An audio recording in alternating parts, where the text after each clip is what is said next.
تبرہ ہے آل پر اور صحاب پر معاذ اللہ۔ اہل علم و ادب پر ایسی خرافات کی تائید و تشہیر نہ بلکہ تردید لازم ہے، یعنی جو یہ سارے حوالے ہیں 1000 سے زائد، اہل علم ان کا رد کریں کہ یہ کوئی بات نہیں، یہ گھڑی ہوئی بات ہے۔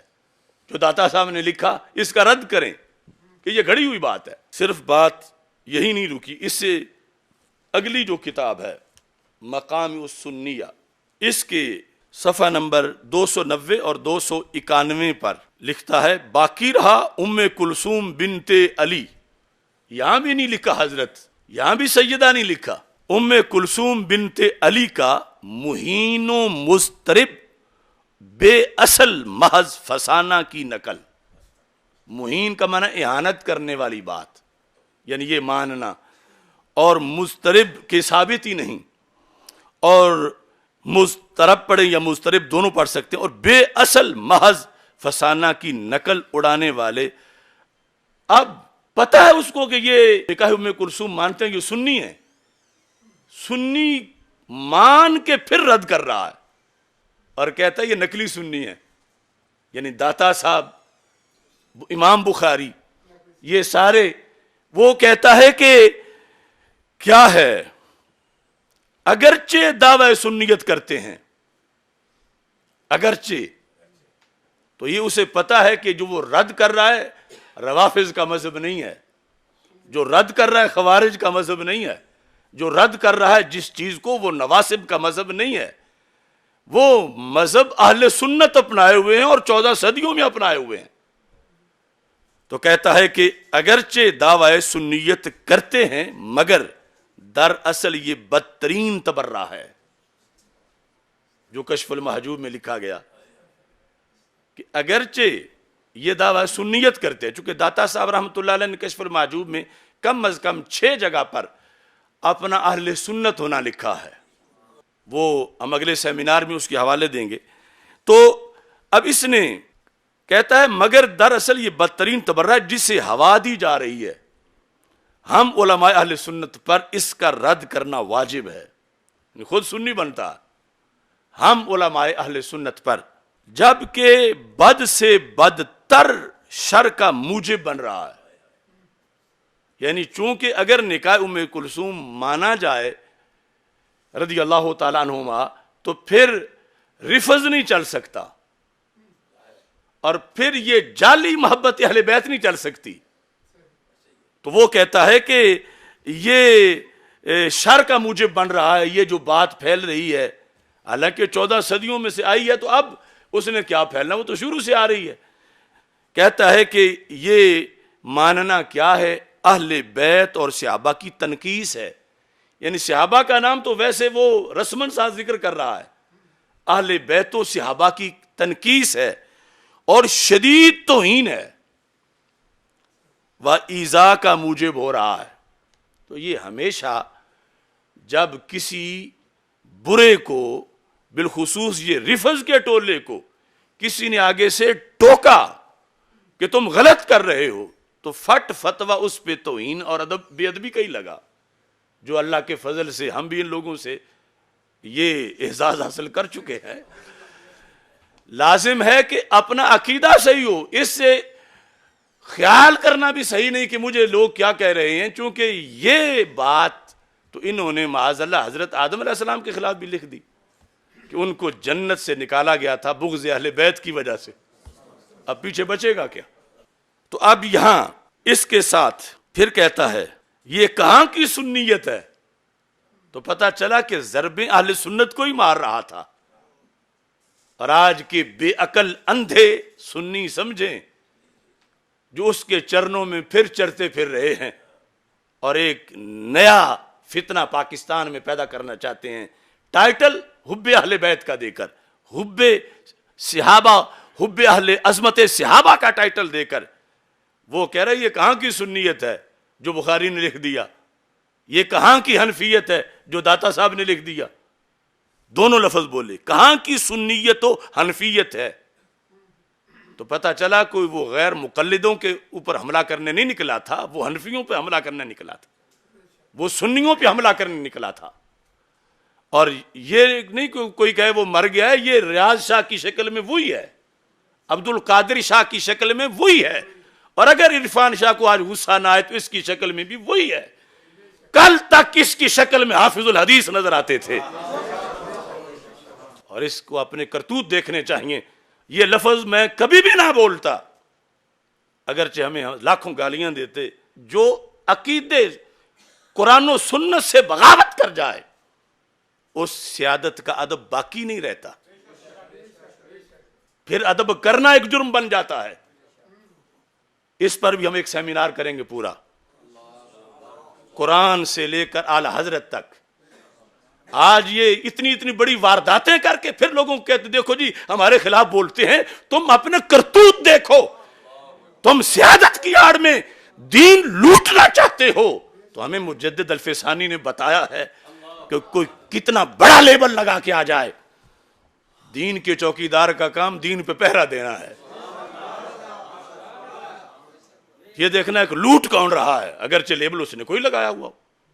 استاذ کا ادب ہے، پیر کا ادب ہے، لیکن جب شریعت چھوڑ جائے استاذ، اب تو آپ ایک بندے کو نماز شروع کرائیں، وہ نماز نہیں پڑھتا تھا مثال کے طور پر، آپ اسے نماز کا سبق دیں، وہ نماز یاد کر لے، نماز پڑھنا شروع کر دے، پارسا بن جائے، حاجی بن جائے، تہجد پڑھے، اور 10 سال بعد آپ کہیں چونکہ میں نے تجھے پڑھائی تھی نا نماز، میں نے نمازی بنایا تھا نا، تجھے تو آتے ہی کچھ نہیں تھا، میں نے تجھے سورہ فاتحہ یاد کروائی تھی، لہذا اب میرے کہنے پر تو نے ننگے نماز پڑھنی ہے، اور تو نے قبلے کی مخالف سمت میں کھڑے ہو کے نماز پڑھنی ہے، قبلے کی طرف تو نے منہ نہیں کرنا۔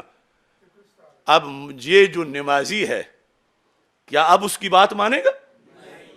اگر اللہ کو منانا چاہتا ہے، اگر اللہ کے رسول علیہ السلام کو منانا چاہتا ہے، اگر جنت جانا چاہتا ہے، تو یہ نہیں دیکھے گا یہ کل کا میرا استاذ ہے اور کل کا میرا پیر ہے، بلکہ یہ دیکھے گا کہ آج اس کی صورتحال کیا ہے، کہ یہ نماز میں میرے کپڑے اتروانا چاہتا ہے، یہ قبلے سے میرا منہ ہٹا کے مجھے دوسری طرف پڑھانا چاہتا ہے۔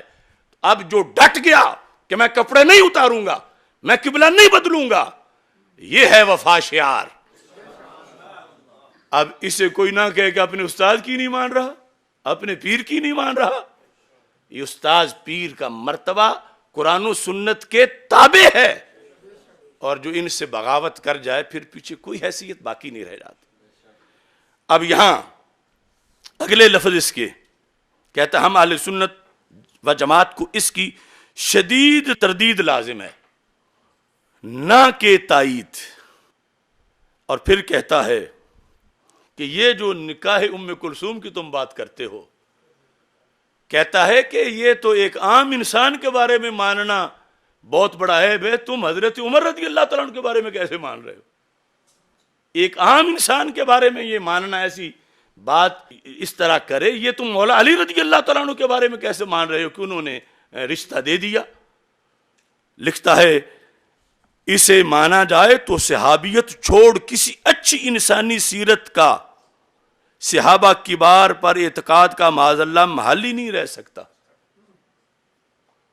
اب یہ اس کے خرافات تھے جو ابتداءً اس لیے ذکر کر رہا ہوں کہ کوئی یہ نہ کہے کہ تم بلا وجہ چڑھائی کر رہے ہو، بات تو ہے ہی کوئی نہیں، ہوا تو چوری تو ہوئی کوئی نہیں، ڈاکہ تو ہوا ہی نہیں، تم ایسے ایف آئی آر کٹ رہے ہو۔ تو یہ انہی کی چھپی ہوئی کتابیں ہیں، اور اس کے بیٹے بھی زندہ ہیں اور خلیفے بھی زندہ ہیں۔ وہ عبد القادر شاہ، سن عبد القادر شاہ، یہ میں تیرے پیر کا آپریشن کر رہا ہوں، میں فتنہ حویلیہ کو روند رہا ہوں، اور اس کے نئے اور پرانے جنم ان کو للکار رہا ہوں۔ تم باغی ہو گنجے بخش کے، تم باغی ہو امام بخاری کے، تم باغی ہو امام ابو حنیفہ کے، تم باغی ہو اہل سنت و جماعت کے، تم باغی ہو قرآن و سنت کے، اور اگر تم میں سکت ہے تو میری ان باتوں کا جواب دو، اور اگر نہیں تو پھر محبت اہل بیت کے نام پر لوگوں کو گمراہ کرنا چھوڑ دو۔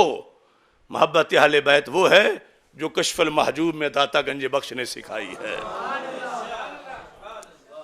اب اس میں سب سے پہلے یعنی بات چلی کہاں سے ہے یہ صحیح بخاری شریف اچھی طرح دیکھ لیں. کچھ آج ایسے بھی پیر ہیں وہ کہتے ہیں وہ کون سی بخاری؟ یہ بخاری جو ساری ہے ہماری اور جس نے سب فتنوں کی مت ماری. یہ صحیح بخاری. اس کے اندر پہلی جلد دیکھو تو اس میں بھی یہ موجود ہے. یہ جو چھاپا ہے بڑے سائز کا، میں نے یہ سامنے رکھا کہ کم از کم یہ جو چھوٹی چھوٹی رسالیاں لکھ رہے ہیں ان کو بخاری کا روب بھی تو نظر آئے. 403 صفحہ پہلی جلد کا اور دوسری جلد کا صفحہ 582. یہ ہے صحیح بخاری. یہ صحیح بخاری ہے. اور اس کے ان دونوں حصوں کے اندر نکاح سیدہ ام کلثوم رضی اللہ تعالی عنہا ثابت ہے. کون ام کلثوم؟ سیدنا علی المرتضی رضی اللہ تعالی عنہ کی صاحبزادی جو سیدہ فاطمۃ الزہرا رضی اللہ تعالی عنہا سے پیدا ہوئی. کس کے ساتھ کیا گیا؟ حضرت عمر بن خطاب امیر المومنین خلیفہ دوم رضی اللہ تعالی عنہ کے ساتھ یہ نکاح کیا گیا صحیح بخاری کی صحیح سند کے ساتھ. یعنی یہ جو بات کریں اس کی تو کوئی سند ہی نہیں. وہ فتنہ حویلیہ جو کر رہا ہے وہ سب کچھ بے سنتا ہے بندیالوی صاحب کی رائے کے مطابق. اور یہ ہے سند. ہم سند پر قائم ہیں. دین سند پر قائم ہے. اور بخاری مسلم ابن ماجہ جامع ترمذی نسائی میں وعدہ کر چکا ہوں کہ 1000 سے زائد حوالہ دوں گا. یہ کسی کوٹ میں آ جائیں کسی جگہ آ جائیں. کونوا مع الصادقین. اس لیے رب نے فرمایا ہے کہ بڑے چلے بھی جائیں اور چھوٹے چھوٹے چھوٹے ہوں. یہ بڑے بڑے برج جو ہیں آستانوں پہ براجمان، اب ہماری ان کے سامنے بظاہر کیا حیثیت ہے، لیکن یہ حق ہے جو بولتا ہے، کیونکہ یہ کتابیں ہمارے پاس ہیں، قرآن ہمارے پاس ہے، اور اس دلیل کے سامنے یہ برج سارے ریت کی دیواریں ثابت ہو رہے ہیں. اب یہاں پر دیکھیے لکھا ہے، یہاں بھی باب ہے، باب حمل النساء الکرب الی الناس فی الغزو. جنگ جاری ہو تو وہاں پر مومنات بھی آئے ہوں کہ تاکہ ہم غازیوں کو پانی پلائیں، اور مشکیزیں بھر بھر کے میدان جنگ میں لا رہی ہوں. اس کا باب یہ پہلی جلد میں ہے. دوسری جلد میں جو 582 صفحے پہ ہے وہ ہے باب ذکر ام سلیت رضی اللہ تعالی عنہ. وہ چونکہ ان کا بھی ذکر آتا ہے. اصل میں موضوع یہ تھا کہ بڑی اچھی اچھی چادریں آئیں حضرت عمر رضی اللہ تعالیٰ عنہ کے زمانے میں، اور انہوں نے وہ چادریں صحابیات میں تقسیم کی. ایک باقی رہ گئی. فقال له بعض من عنده یا امیر المومنین. تو حضرت عمر رضی اللہ تعالی عنہ نے بھی فیصلہ کرنا تھا کہ ایک کسے دوں. ایک چادر جو رہ گئی ہے تو جو پاس بیٹھے ہوئے تھے انہوں نے کہا امیر المومنین یہ ہم بتاتے ہیں کسے دو. آتی ھذا بنت رسول اللہ صلی اللہ علیہ وسلم. حضرت ام کلثوم رضی اللہ تعالی عنہا کو بنت رسول کہا جا رہا ہے. حضرت فاطمہ رضی اللہ تعالی عنہا کی جو بیٹی ہیں شہزادی ہیں، تو ان کی امی چونکہ بنت رسول ہیں تو یہ بھی بنت رسول ہیں. تو انہوں نے کہا پاس بیٹھے ہوئے صحابہ نے آتی ھذا بنت رسول اللہ صلی اللہ علیہ وسلم التی عندک. عمر جو آپ کے عقد نکاح میں بنت رسول صلی اللہ علیہ وسلم ہے، یہ چادر آپ ان کو دے دیں. ان کا اعزاز ہے. لفظ بنت رسول التی عندک جو آپ کے پاس ہیں، یعنی آپ کے عقد نکاح میں ہیں. ساتھ یہی وضاحت ہے یریدون ام کلثوم. یریدون ام کلثوم کہنے والوں کا ارادہ کیا تھا؟ نام پہلے اجمالاً اب نام آ گیا کہ وہ سب مراد لے رہے تھے کہ حضرت ام کلثوم رضی اللہ تعالی عنہا کو دے دیں. کون ام کلثوم؟ بنت علی، چونکہ حضرت فاطمہ کے لحاظ سے بھی ذکر آ گیا اور حضرت مولا علی رضی اللہ تعالیٰ عنہ کے لحاظ سے بھی ذکر آ گیا کہ وہ ام کلثوم جو مولا علی اور سیدہ فاطمہ رضی اللہ تعالیٰ عنہ